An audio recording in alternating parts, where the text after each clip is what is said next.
Едно продолжение на прашањето на нашиот гледач Пламен, а дали според вас, доктор Земон, граѓанска конституција, граѓански устав би бил по-добро решение за Македонија и дали е возможно при сегашните состојби?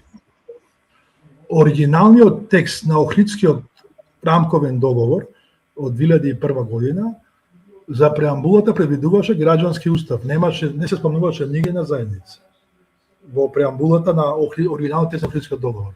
Подоцна Стојан Нандов, тоа беше председател на собранието, тој малку правеше притисок за да македонци треба да се спомнуваат во преамбулата на уставот.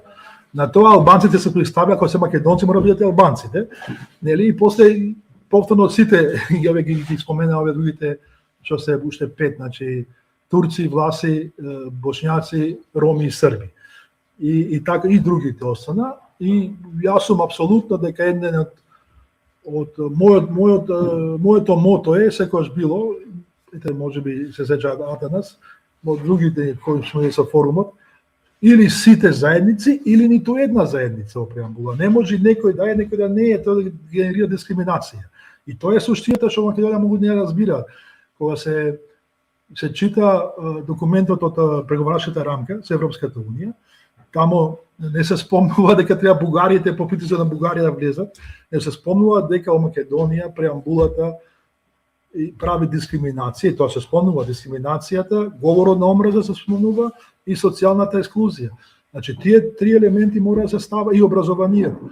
Значи тие три елементи треба да бидат сите еднакви. Не може да некој има, ја не разбирам зошто да има србите, нема црногорците права, нели? Или од бошаците нема хрватите права во Македонија. Значи разбирате, да не зборуваме да го малку дебугаризираме проблемот. Јас сум секогаш што не треба да го бугаризираме свој проблем. Овој проблем е граѓански, и етни интеркултуралистички, или се сите, или е ни една заедница во преамбулата.